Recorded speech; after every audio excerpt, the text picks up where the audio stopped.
kali ini kami akan menyajikan informasi yang penting sekali, yaitu pengangkatan tenaga honorer. Semua tenaga honorer diangkat secara langsung menjadi PNS pada rancangan Undang-Undang Republik Indonesia nomor belum tahu, tahun belum tahu, tentang perubahan atas Undang-Undang nomor 5 tahun 2014 tentang aparatur sipil negara yang dikeluarkan oleh Dewan Perwakilan Rakyat, di mana kita langsung saja menuju inti dari pokok permasalahannya, yaitu di perubahan pasal 131, di mana di poin 34 ini, di antara pasal 131 dan pasal 132 disisipkan satu pasal, yakni pasal 131A yang berbunyi sebagai berikut. Pasal 131A Ayat 1, tenaga honorer, pegawai tidak tetap, pegawai tenaga non-ASN, dan tenaga kontrak yang bekerja terus-menerus dan diangkat berdasarkan surat keputusan atau SK yang dikeluarkan sampai dengan tanggal 15 Januari 2014 wajib diangkat menjadi PNS secara langsung dengan memperhatikan batasan usia pensiun sebagaimana dimaksud dalam pasal 90, di mana batas usia pensiun ASN adalah 56 tahun. Kemudian yang ayat 2, yaitu pengangkatan PNS sebagaimana dimaksud dalam pasal 1 didasarkan pada seleksi administrasi berupa verifikasi dan validasi data surat keputusan pengangkatan. Jadi nanti sebelum diangkat secara langsung, SK yang bersangkutan akan diverifikasi dan divalidasi terlebih dahulu apakah itu benar ataukah dibuat oleh oknum yang tidak bertanggung jawab.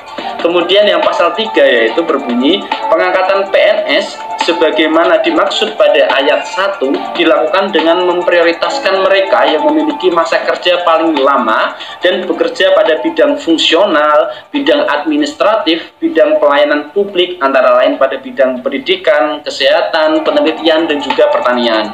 Kemudian yang pasal 4 berbunyi pengangkatan PNS sebagaimana dimaksud pada ayat 1 dilakukan dengan mempertimbangkan masa kerja, gaji, ijazah, pendidikan terakhir, dan tunjangan yang diperoleh sebelumnya. Kemudian yang pasal 5 berbunyi tenaga honorer, pegawai tidak tetap, pegawai tetap non-PNS, dan juga tenaga kontrak diangkat menjadi PNS oleh pemerintah pusat. Kemudian yang pasal 6 berbunyi dalam hal tenaga honorer, pegawai tidak tetap, pegawai tetap non-PNS, dan tenaga kontrak tidak bersedia diangkat menjadi PNS sebagaimana dimaksud pada ayat 1 harus membuat surat pernyataan ketidaksediaan untuk diangkat menjadi PNS. Kemudian setelah itu, setelah penjelasan di pasal 131 dan pasal 132, dijelaskan juga di sini di nomor 36 di antara pasal 135 dan pasal 136 disisipkan juga satu pasal, yakni pasal 135A yang berbunyi sebagai berikut. Ayat 1 di pasal 135A berbunyi pengangkatan tenaga honorer, pegawai tidak tetap, pegawai tetap non-PNS, dan tenaga kontrak menjadi PNS sebagaimana dimaksud dalam pasal 131A ayat 1 dimulai 6 bulan dan paling lama 3 tahun setelah undang-undang ini diundangkan. Jadi setelah undang-undang ini disahkan dan juga diundangkan, maka paling singkat tenaga honorer akan diangkat dalam jangka waktu 6 bulan dan juga paling lama adalah 3 tahun. Kemudian yang ayat 2 berbunyi pada saat undang-undang ini mulai berlaku, pemerintah tidak diperbolehkan melakukan pengadaan tenaga honorer, pegawai tidak tetap, pegawai tetap non-PNS, dan tenaga kontrak. Jadi setelah diangkat semua menjadi PNS, maka tidak ada lagi melakukan pengadaan tenaga honorer, kemudian pegawai tidak tetap, pegawai tetap non-PNS, dan tenaga kontrak. Seperti itu. Kemudian di dalam penjelasannya, yaitu rancangan penjelasan atas Undang-Undang Republik Indonesia ini, yaitu perubahan atas Undang-Undang nomor 5 tahun 2014 tentang ASN, dijelaskan bahwa instansi pemerintah adalah sistem kepegawaian tunggal, yaitu mereka yang melakukan pekerjaan yang sifatnya sama haruslah memiliki status dan sistem kepegawaian yang sama pula. Perbedaan status dan sistem kepegawaian hanya akan mengakibatkan kecemburuan dan perbedaan perlakuan pada para pegawai yang sama-sama bekerja pada instansi pemerintah. perlu dilakukan tindakan afirmatif untuk melindungi hak mereka yang sudah bekerja pada instansi pemerintah, dalam hal ini tenaga honorer, pegawai tidak tetap, pegawai tetap non-PNS, dan tenaga kontrak, dengan melakukan pengangkatan sebagai PNS secara langsung. Pengangkatan PNS ini dilakukan untuk mereka yang telah memperoleh SK sebagai tenaga honorer, pegawai tidak tetap, pegawai tetap non-PNS, atau sudah mengabdi di instansi pemerintah, baik itu tenaga honorer, pegawai tidak tetap, pegawai tetap non-PNS, dan juga tenaga kontrak sebelum tanggal 15 Januari 2016 dalam rancangan undang-undang ini akan diangkat secara langsung menjadi PNS.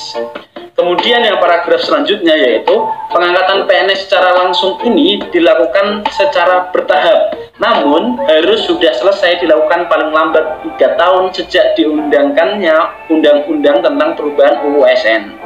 Pengangkatan tersebut dilakukan berdasarkan kelengkapan administrasi dengan memprioritaskan mereka yang memiliki waktu kerja paling lama dan bekerja pada bidang kesehatan, pendidikan, penelitian, pertanian dengan batasan usia pensiun. Pengadaan pegawai ASN hanya bisa dilakukan setelah dilakukan evaluasi dan perencanaan dalam bentuk penetapan kebutuhan. Penetapan kebutuhan ini harus menggambarkan waktu pengadaan, jumlah pegawai yang dibutuhkan, serta kriteria untuk formasi pegawai yang dibutuhkan. Sebelum ada penetapan kebutuhan pegawai ASN, pengadaan pegawai ASN harus diberhentikan untuk sementara waktu. Apabila perbedaan perencanaan pemerintah perlu melakukan rasionalisasi pegawai ASN secara massal, maka pemerintah harus berkonsultasi dengan DPR. Ketentuan mengenai KASN dihapuskan karena kewenangannya banyak yang tumpang tindih dengan Kementerian Bidang Pendayagunaan Aparatur Negara, sehingga fungsi, tugas, dan wewenang KASN dilekatkan kembali kepada Menteri. Kemudian setelah itu, yang penjelasan di pasal 131A ayat 1 yang dimaksud dengan tenaga honorer itu terdiri dari A. Kategori 1, tenaga honorer yang berpenghasilan dibiayai dari anggaran pendapatan dan belanja negara atau anggaran pendapatan dan belanja daerah dengan kriteria diangkat oleh pejabat yang berwenang atau PYB bekerja di instansi pemerintah. Masa kerja paling sedikit 1 tahun pada tanggal 31 Desember 2005 dan sampai saat ini masih bekerja secara terus-menerus, berusia paling rendah 19 tahun dan tidak boleh lebih dari 46 tahun pada tanggal 1 Januari 2006. Kemudian tenaga honorer yang kategori 2 yaitu tenaga honorer yang penghasilannya dibiayai bukan dari anggaran pendapatan dan belanja negara atau tidak dibiayai oleh anggaran pendapatan dan belanja daerah dengan kriteria diangkat oleh pejabat yang berwenang, bekerja di instansi pemerintah, masa kerja paling sedikit 1 tahun pada tanggal 31 Desember 2005 dan sampai saat ini masih bekerja secara terus-menerus 19 tahun dan tidak boleh lebih dari 46 tahun pada tanggal 1 Januari 2006. Yang dimaksud dengan pegawai tidak tetap adalah pegawai dengan keahlian tertentu yang diangkat berdasarkan perjanjian kerja dalam waktu tertentu secara terus-menerus untuk melaksanakan kebijakan publik dan pelayanan publik.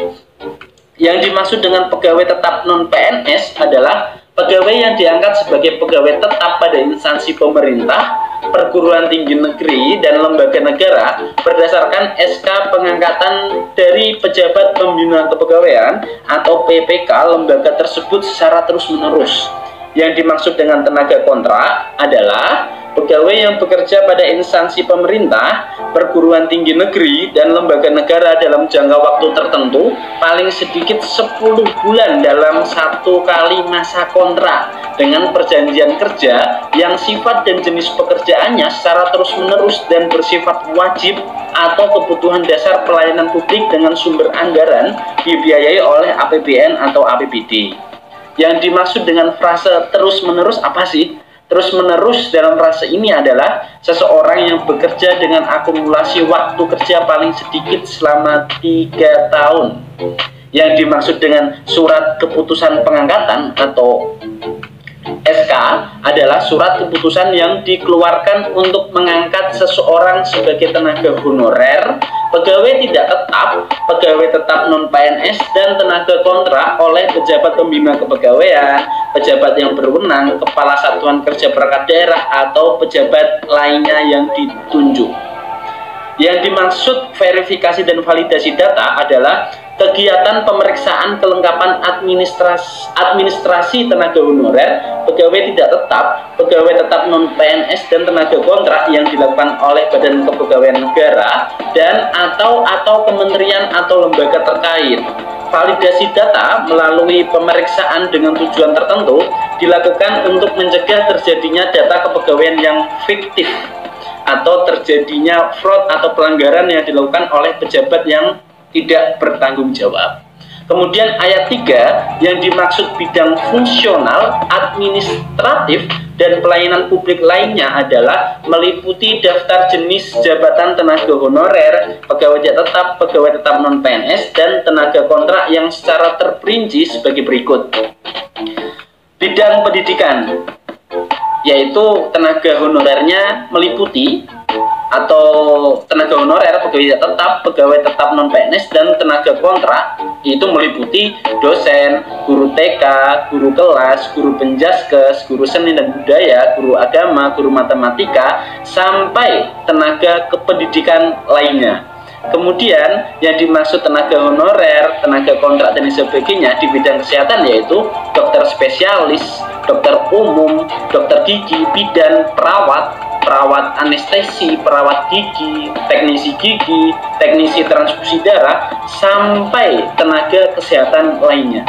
Kemudian tenaga honorer atau tenaga kontrak di bidang administrasi dan teknis lainnya yaitu seperti contohnya penyusunan program evaluasi dan laporan, kemudian penata laporan keuangan, verifikasi keuangan, pengadministrasi keuangan, peranata komputer, operator komputer, arsiparis, pengadministrasian umum, analis kebutuhan prasarana perkantoran, dan juga sampai tenaga teknis administrasi lainnya. Kemudian tenaga honorer atau tenaga kontrak di bidang penyuluh yaitu penyuluh pertanian, tenaga harian lepas tenaga bantu penyuluh pertanian, tenaga harian lepas tenaga bantu pengendali organisme pengganggu tanaman, pengamat hama penyakit, kemudian penyuluh perkebunan, tenaga kontrak pendamping perkebunan, sampai serta penyuluh lainnya. Nah, itu beberapa penjelasan tenaga kontrak atau tenaga honorer atau tenaga non-PNS lainnya di bidang kesehatan, bidang pendidikan, bidang administrasi, dan teknis lainnya.